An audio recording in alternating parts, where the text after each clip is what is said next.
Kita akan bahas soal tentang materi pedagogik fisika.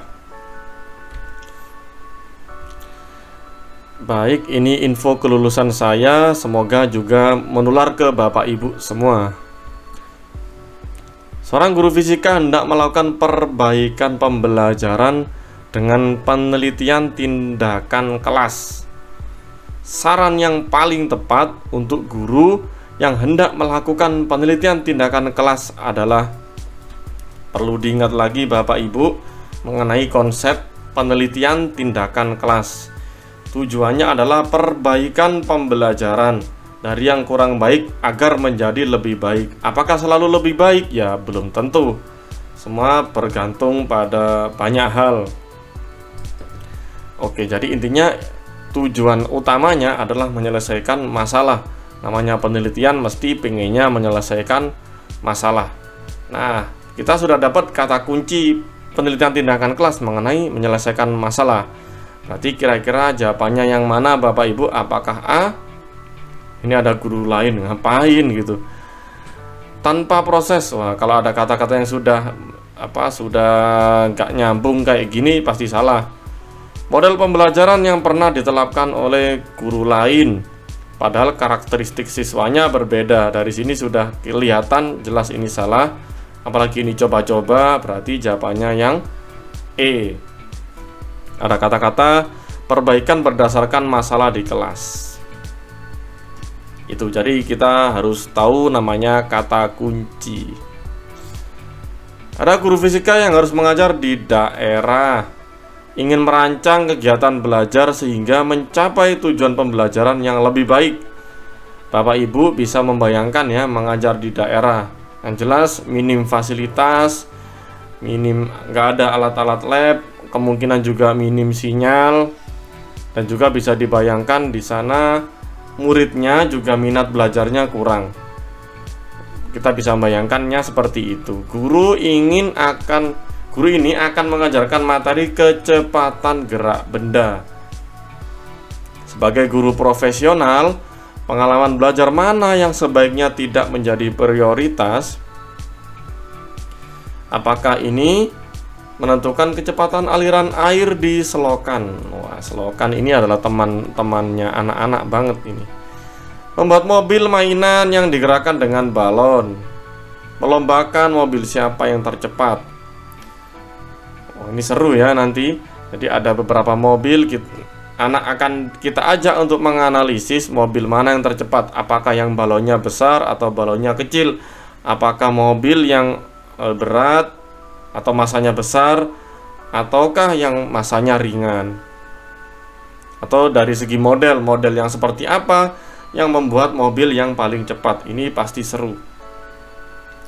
Melakukan perlombaan lari di lapangan. Bisa dibayangkan ya Bapak Ibu, lari-lari di lapangan. Merancang kegiatan menentukan kecepatan benda yang jatuh bebas. Ini anak-anak bisa kita ajak naik tiang bendera, naik pohon, atau naik yang kelas yang tinggi, atau ya jangan bayangkan naik toa masjid nanti dimarahin sama takmir. Mempersiapkan diskusi kelompok untuk merangkum konsep kecepatan gerak benda. Sudah bisa dibaca ya Bapak Ibu, kira-kira jawabannya ketemu yang E tentunya, diskusi kelompok untuk merangkum konsep kecepatan gerak benda. Tentu ini salah. Tentu salah karena kita bayangkan di desa, kemudian gak ada fasilitas, minat belajar murid itu rendah. Nggak mungkin kita ajak untuk hanya diskusi dan merangkum. Pasti muridnya bosen.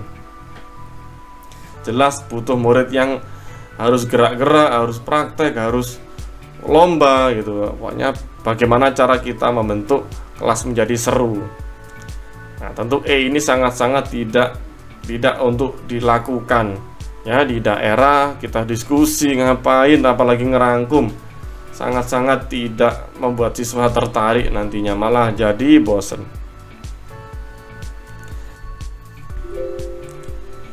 Bila kegiatan pembelajaran akan dilakukan melalui model free discovery, free, bebas, penemuan bebas, maka hal yang perlu dipertimbangkan untuk dihindari untuk dihindari.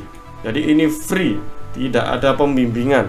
Jadi kita berikan kebebasan agar murid menemukan apa yang mereka inginkan.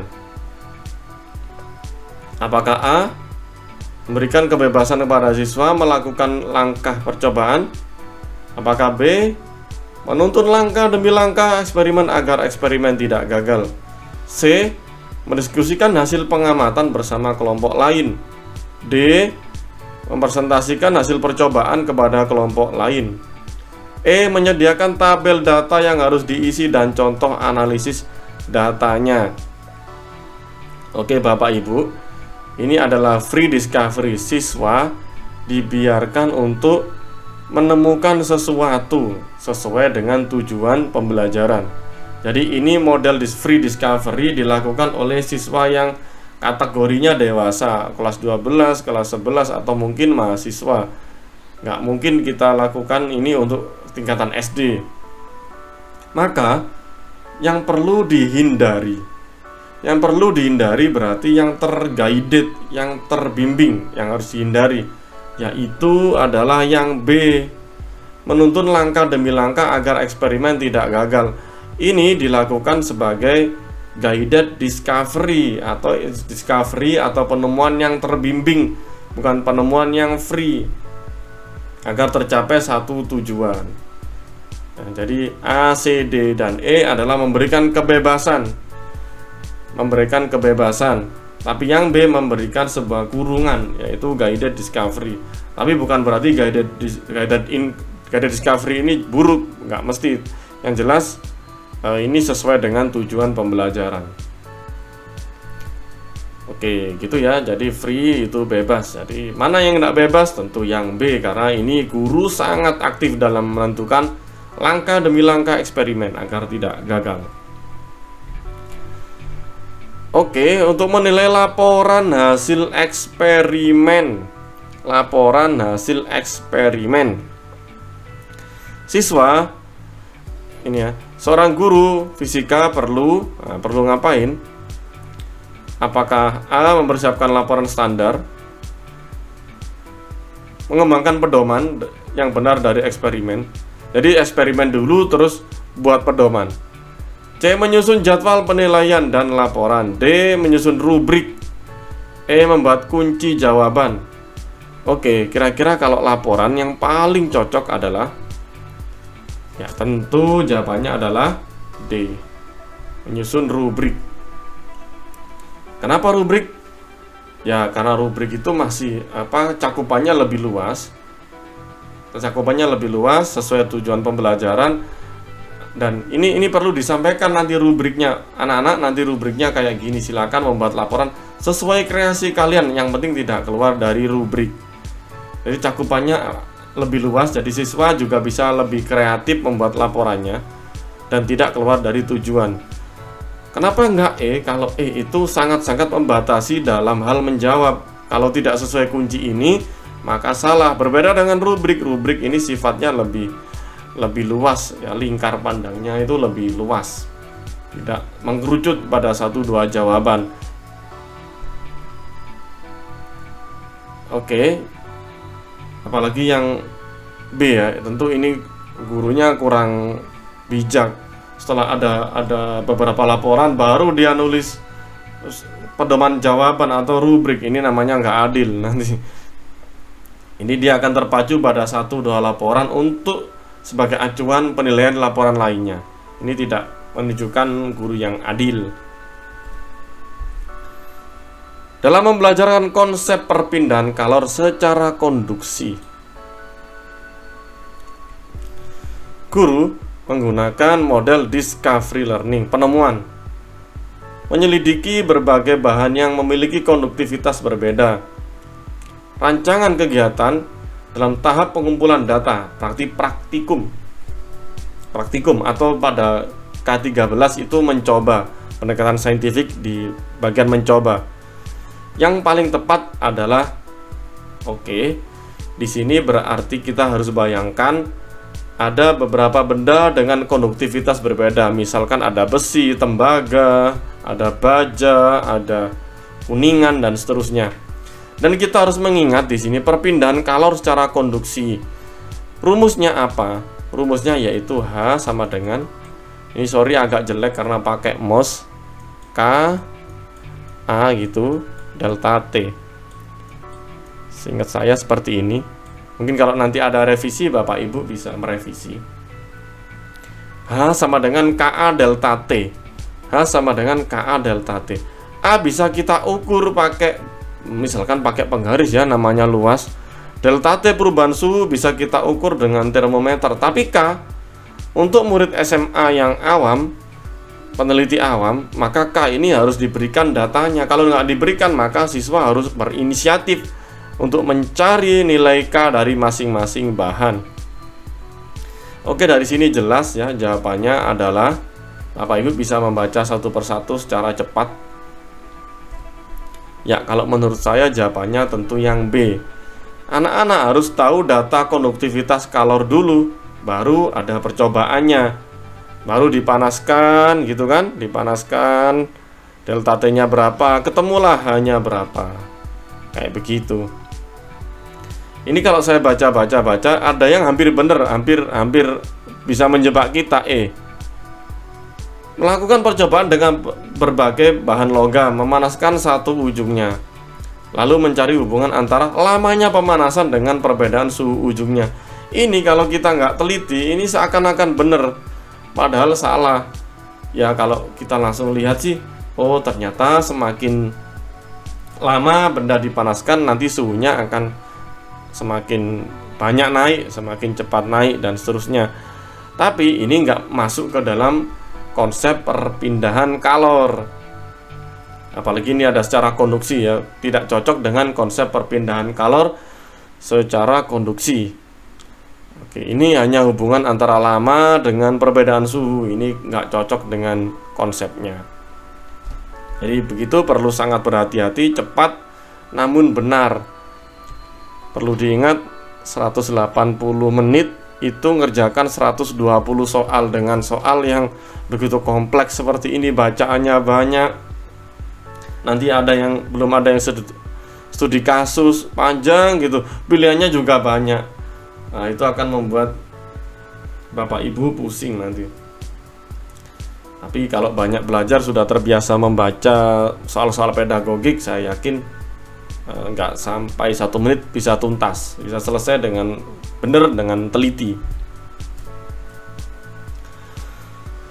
Oke, kebiasaan guru fisika setelah melakukan proses belajar mengajar yang dapat menunjang peningkatan profesionalnya dalam mengelola pembelajaran. Oke, di sini menunjang profesionalnya.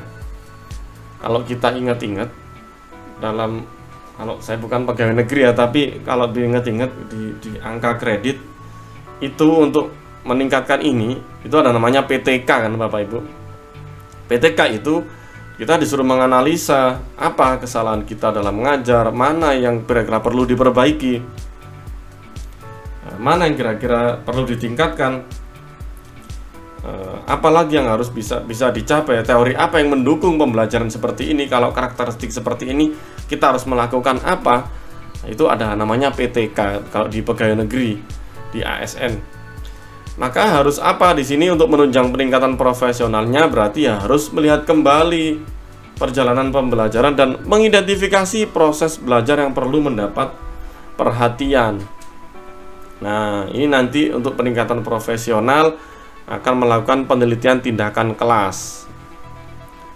Ya, Bapak Ibu nanti juga ada di PPG itu analisis RPP, analisis cara mengajar, analisis ya berbagai macam model. Nanti Bapak Ibu akan hasil ngajarnya itu akan dianalisis dengan rekan sejawat, dengan dosen, dengan guru pamong, sehingga nanti Bapak Ibu bisa mengajar lebih baik lagi ke depannya. Begitu. Jadi saling isi mengisi, refleksi, kemudian memberikan saran, mana yang perlu ditingkatkan, mana yang perlu diubah, perlu dimodif, sehingga Bapak Ibu akan menjadi lebih baik lagi mengajarnya. Oke, di sini ada persamaan gerak benda. Persamaan gerak benda itu Bapak Ibu bisa membayangkan yang S sama dengan ya 2T kuadrat plus 3T kayak gitu. Kalau nanti V itu kecepatan itu adalah diferensial dari S. Di sini dia ngomong pendekatan konstruktivistik. Kira-kira mana nih yang paling benar ini untuk awal-awalan ya, untuk awal-awalan persamaan gerak benda, untuk awal-awalan nih. Apakah A demonstrasi, B menjelaskan sejarah, menyediakan data tentang berbagai hasil pengukuran jarak, D menunjukkan persamaan gerak benda di papan tulis, E menayangkan simulasi. Oke ya, konstruktivistik ini saya bisa jelasin sedikit. Di sini guru perannya adalah sebagai fasilitator untuk siswa biar bisa menemukan konsepnya sendiri. Sering sekali guru harus memberikan pancingan, pertanyaan, pancingan, pertanyaan, arahan agar siswa mampu menjadi pembelajar mandiri. Nah, kira-kira yang mana ini yang menunjukkan seperti itu? Ya, tentu jawabannya yang A. Demonstrasi gerak benda dengan model bermain peran. Jadi siswanya disuruh bermain peran, ini gerakannya kayak gini. Nah, siswa lain menganalisis, oh ini gerakannya pada saat detik sekian, kecepatannya sekian, dapat jarak sekian. Ini sekian, ini sekian, ini sekian, ini sekian, ini sekian, ini sekian. Dari situ nanti siswa dapat data banyak. Kemudian menganalisis, oh persamaan gerak benda si A, si Budi, sekian, si Cici, sekian. Ketemulah nanti satu persatu semacam pola gitu ya, pola gerakan. Dari pola kita bisa buat namanya persamaan gerak.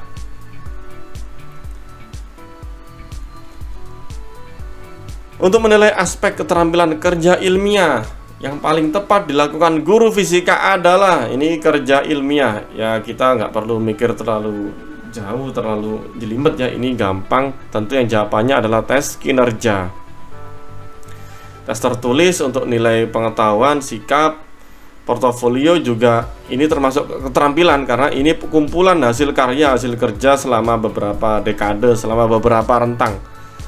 Wawancara kita bisa tahu oh seberapa paham sih dia gitu, atau seberapa gimana sih sikapnya. Kuesioner itu semacam apa isian yang harus diisi tentang sikap, tentang pemahaman. Intinya kalau keterampilan kerja paling cocok ya tes kinerja ya, karena kita bisa tahu langsung bagaimana dia melakukan hal itu. Oke, kita lanjut. Gerak parabola, Ibu Nina ingin siswanya dapat memperoleh pengalaman baru agar mereka lebih termotivasi belajar fisika. Terlihat mulai merasa bosan dengan pelajaran monoton yang selama ini telah dikembangkan. Bu Nina ingin memanfaatkan media tracer. Oh, ini sudah saya jawab 1, 2, 3, 4. Oke, kenapa 1, 2, 3, 4? Di sini Bu Nina sudah tahu masalahnya, bosen, kemudian fakta-fakta yang lain gitu. Ternyata yang sudah dikembangkan juga nggak ngefek. 3, refleksi. Oh, ternyata ini baiknya gimana ya kira-kira, baiknya gimana ya kira-kira. Oke, kemudian dari refleksi, siswa itu misalkan senangnya apa ya biar tertarik mungkin dengan suatu hal baru. Nah, kita dicoba sama si Bu Nina ini pakai media tracer. Nah, hasil refleksi menggunakan media tracer. Hasil refleksi beliau adalah oh siswa bosan begini, maka mungkin solusinya adalah ini. Kemudian dari solusi yang dia kemungkinan tadi, dari teori-teori yang sudah dia temukan, dari penelitian-penelitian, dari masukan, kemudian Bu Nina pasti mau mengembangkan pembelajaran gitu. Jadi yang benar adalah 1, 2, 3, dan 4. Oh ya Bapak Ibu, jika ada saran nanti mungkin dari jawaban saya ada yang salah, bisa masukin di kolom komentar. Oke, next. Salah satu upaya guru dalam melaksanakan langkah-langkah perbaikan pembelajaran melalui PTK. Oke, kira-kira yang mana jawabannya Bapak Ibu?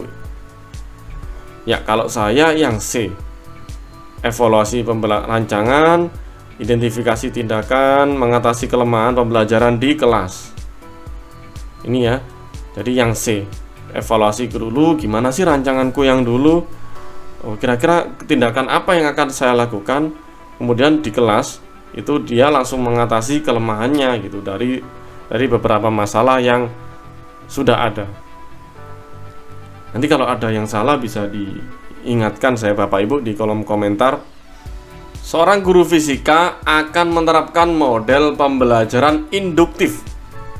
Bapak Ibu harus tahu namanya induktif. Kalau kita ngomongin paragraf, induktif itu berarti dari umum ke khusus. Dari umum ke khusus. Misalkan buah mangga manis rasanya, buah jeruk manis rasanya, buah melon manis rasanya. Kemudian disimpulkan bahwa ketiga buah tersebut adalah buah yang manis. Jadi dari hal yang sangat umum menjadi hal yang sangat khusus. Berarti kalau di sini yang tidak sesuai dengan prinsip induktif, berarti harus yang khusus ke umum. Nah, tentu yang mana yang salah kira-kira? Yang tidak sesuai? Ya, tentu yang D. Dari konsep-konsep dasar dengan memberikan fokus pada hubungan-hubungan yang ada. Ini bukan pembelajaran induktif. Karena ini langsung dari khusus gitu.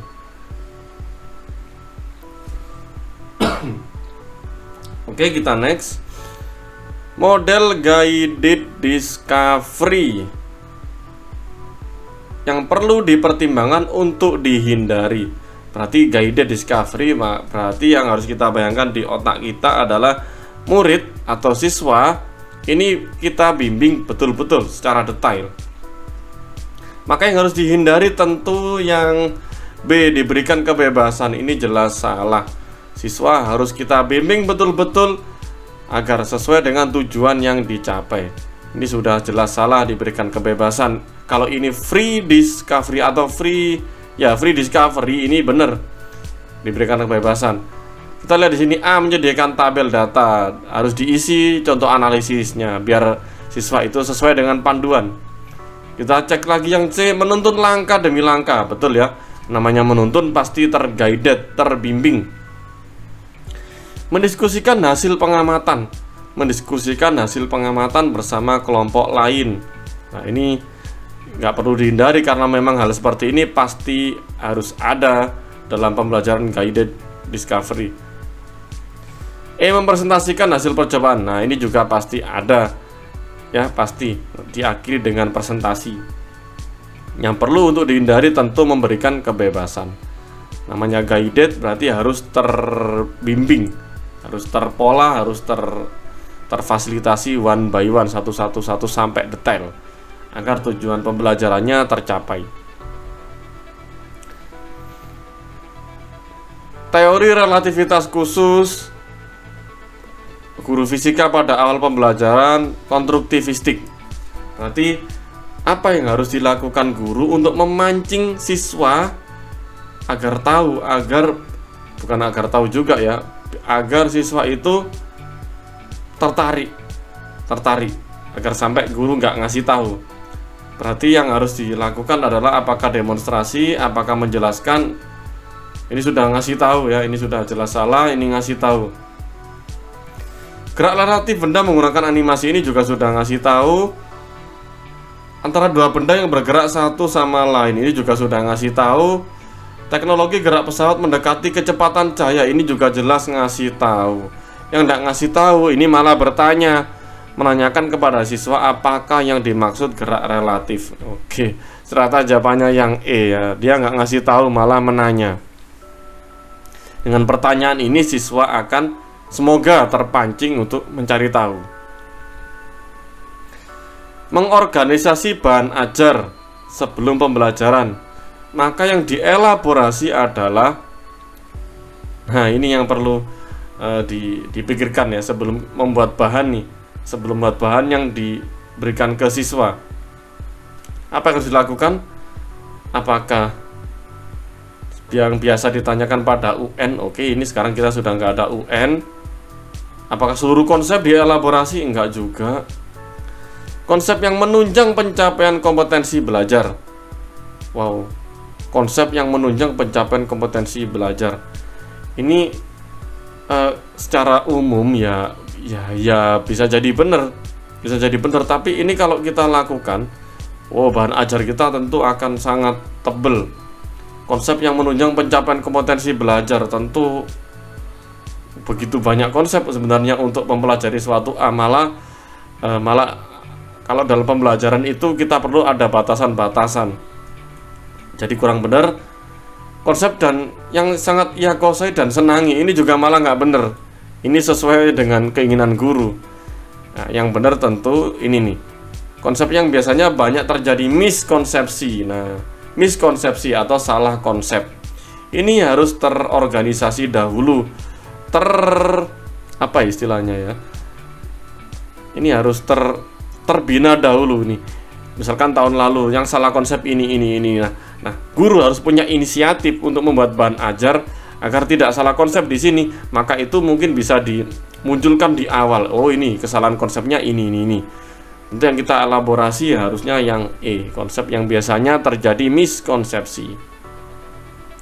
Nah, kalau sudah terelaborasi, sudah teratasi konsep yang sering-sering salah, tinggal yang lainnya tinggal jalan aja.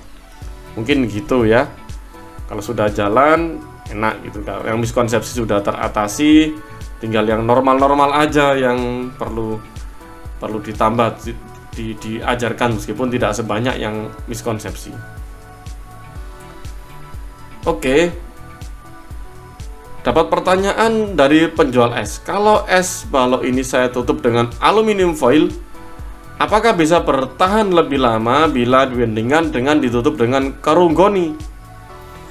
Untuk menjawab pertanyaan ini, guru fisika merancang kegiatan belajar bersama siswa. Yang sebaiknya dipilih apa kira-kira?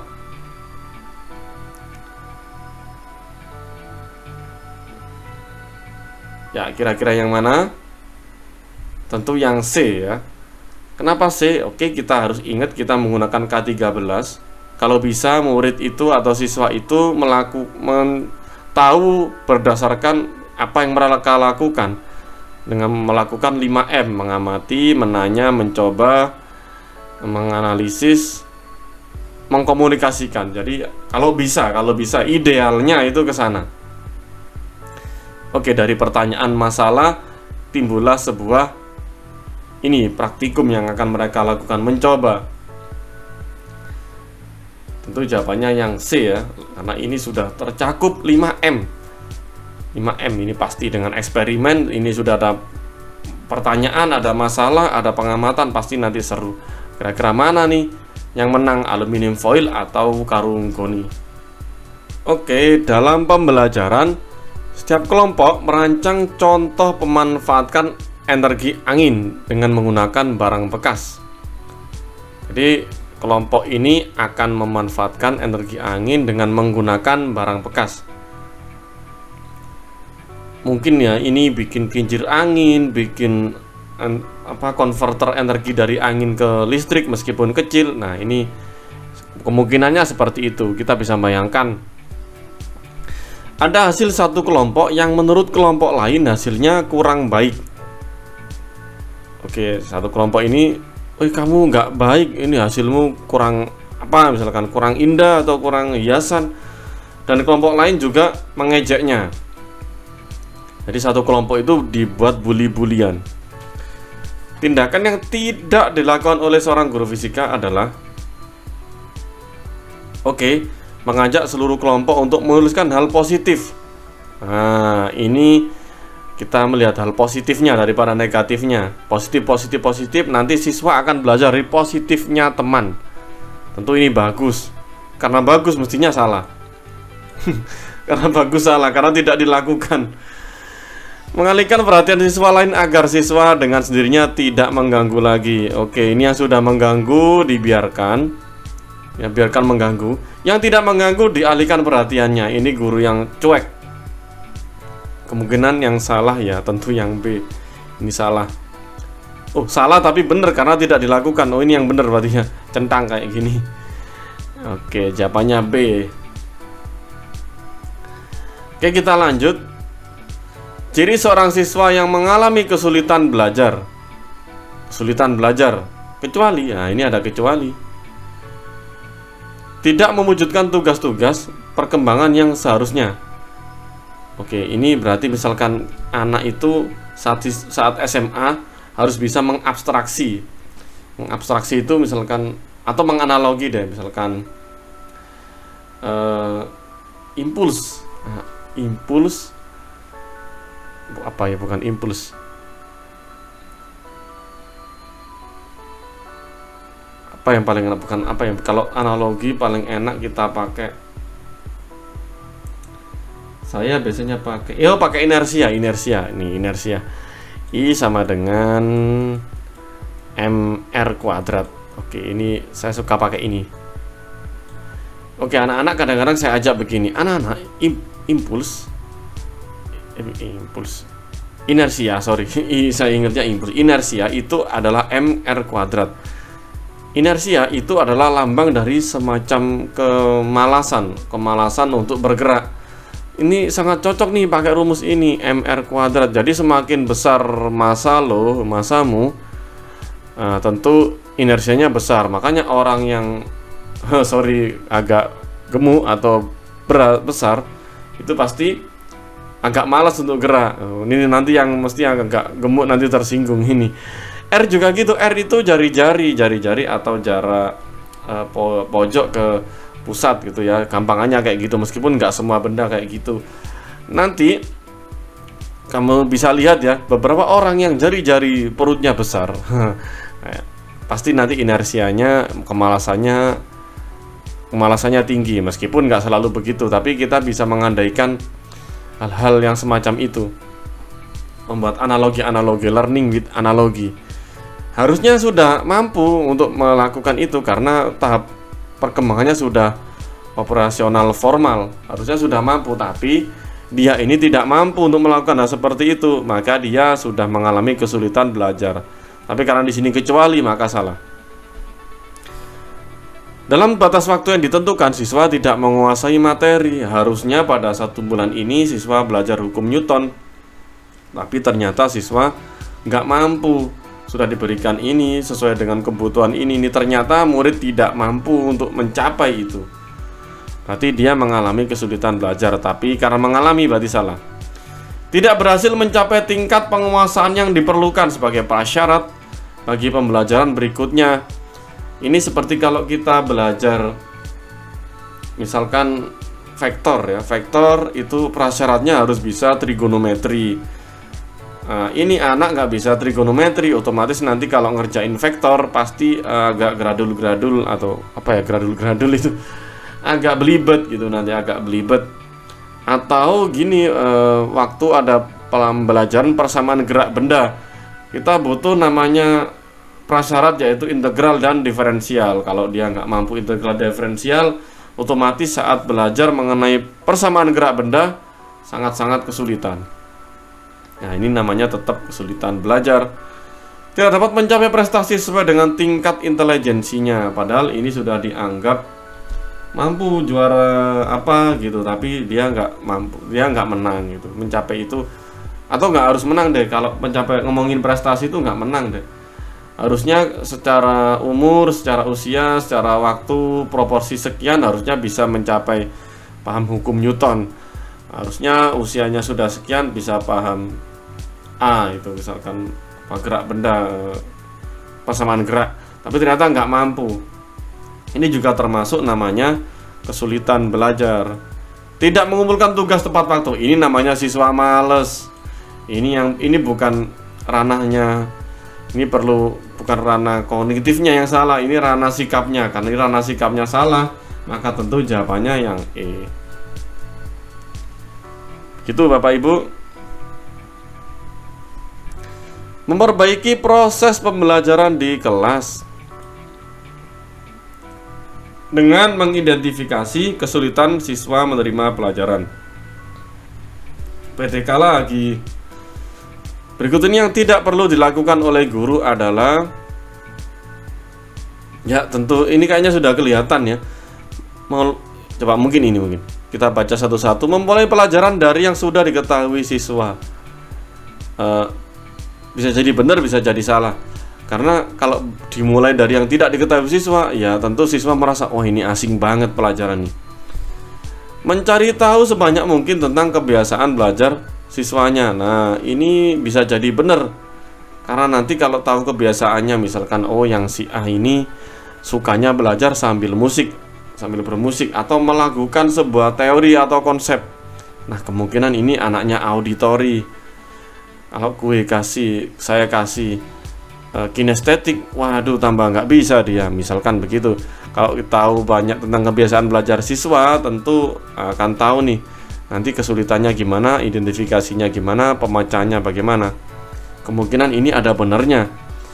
Menggunakan media yang dikenali siswa. Oke, kalau belajar ya kita gunakan mungkin Instagram, TikTok gitu, karena dikenali siswa. Atau D, menurunkan standar pencapaian kompetensi. Apakah ini boleh? Misalkan kompetensi dasarnya menganalisis, kita ganti menyebutkan gitu. Nah, ini yang kayaknya yang punya potensi salah yang ini. E, mengingat kelemahan pembelajaran sebelumnya. Nah, ini kalau kita ingat, ini kelemahan kita apa ya kemarin? Oh, kemarin saya terlalu banyak menerangkan rumus, kurang latihan soal. Nah, ini bisa kita buat patokan atau acuan pembelajaran berikutnya. Jadi kemungkinan yang paling salah adalah yang D, karena standar kompetensi atau capaian pembelajaran atau kompetensi dasar sudah ditentukan oleh pemerintah. Sudah ada dasarnya, sudah ada analisis mendalam, itu yang harus kita capai, berusaha kita capai. Jadi jawabannya yang D. Kegiatan seorang guru fisika yang tidak sesuai dengan upaya mengidentifikasi kesulitan belajar. Yang tidak sesuai dengan upaya mengidentifikasi kesulitan belajar. Apakah A, mengamati interaksi? Oh, dilihat nih, wah nah ini diskusi. Yang satu ngomong aja, yang satu kok diem. Ya, kok cuma ya tok ini, aduh gimana ini. Nah, kayaknya ini ada kemungkinan bener deh, kayaknya nih. Menanyakan waktu dan kebiasaan belajar di rumah. Kamu belajarnya gimana? Berapa jam? Oh, cuma setengah jam, habis itu tiktokan. Nah, ini bisa jadi bener nih. Pemberian tugas-tugas dan latihan tambahan. Apakah ini bisa mengidentifikasi kesulitan belajar? Oke, kita simpan. Mengamati perilaku siswa di kelas. Oh, anak ini begini, kayaknya kesulitannya begini. Nah, kemungkinan benar nih. Antara C dan E ya. Atau C dan D, sorry. Melihat hasil ulangan para siswa. Oh, ini jelek, mungkin dia nggak bisa yang ini. Ini bagus, mungkin dia bisa yang ini. Nah, ini benar. Ya, tentu jawabannya yang paling cocok adalah yang C. Pemberian tugas dan latihan tambahan ini tidak bisa untuk mengidentifikasi kesulitan belajar. Ini malah untuk tambahan belajar. Tambahan belajar ya tidak bisa untuk screening kemampuan murid. Kadang saya ngomongin murid, siswa, peserta didik, saya bingung ganti-ganti. Di guru penggerak itu kita ngomongnya murid. Kalau kita bikin skripsi, tesis, ngomongnya siswa. Kalau besok di guru PPG ngomongnya peserta didik. Nanti ada lagi kayaknya apa gitu yang murid-murid gitu, kayak Upin Ipin nanti ya. Memperbaiki proses pembelajaran pada PTK yang perlu dilakukan pada awal PTK, pada tahap awal PTK, kecuali nih. Observasi kelas, mengumpulkan informasi, fokus masalah, mengumpulkan hasil penelitian, menentukan indikator pencapaian. Ini nih, ayo kita analisis satu-satu. Observasi. Ya tentu nih observasi harus. Kenapa harus? Ya agar kita tahu masalah di kelas itu kayak apa, siswanya ini seperti apa, yang ini butuh kebutuhan belajarnya seperti apa. Ini harus tahu tentu. Informasi tentang berbagai kesulitan. Nah, ini juga penting. Karena dari kesulitan siswa kita bisa belajar atau bisa mengubah gaya belajar, gaya mengajar kita, mengubah modul kita, mengubah LKS kita agar sesuai dengan kebutuhannya siswa. Nah, fokus masalah. Kita perlu nih 1 atau 2 fokus.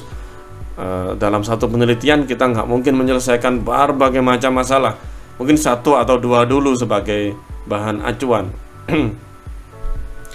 D. Mengumpulkan hasil penelitian tentang upaya guru dalam peningkatan pembelajaran. Nah, ini yang salah. Menurut saya ini D yang salah. Kenapa? Karena intinya PTK itu kita fokus pada masalah siswa dulu di awal, masalah kelas kita dulu di awal, bukan tentang hasil penelitian, tentang upaya guru dalam peningkatan pembelajaran, bukan, tapi lebih kepada masalah-masalah kelas. Karena ini masih tahap awal ya, masih tahap awal. Baru nanti mungkin tahap kedua, ketiga, keempat, mungkin kita perlu nih untuk mengumpulkan hasil penelitian untuk sebagai bahan referensi. Oh, kalau muridnya begini, ini solusinya. Begitu. Jadi jawabannya tentu D ya. Next. Pembelajaran materi medan listrik, tindakan yang paling tepat dilakukan oleh seorang guru. Nah, konstruktivistik lagi. Berarti ini harus guru harus benar-benar memberikan sebuah scaffolding untuk murid. Nggak boleh ngasih tahu, pokoknya yang nggak boleh ngasih tahu, menjelaskan, ini jelas ngasih tahu, menanyakan tentang kemungkinan ini nih, karena ini bertanya kemungkinan nih. Menjelaskan sejarah penemuan, menjelaskan sudah pasti salah. Demonstrasi pengaruh medan listrik terhadap muatan listrik, wah ini sudah pasti ngasih tahu. Nanti anak-anak tahu nih, medan listrik terhadap muatan listrik, nanti semakin besar medan, muatannya semakin apa. Nah, ini pasti sudah ngasih tahu.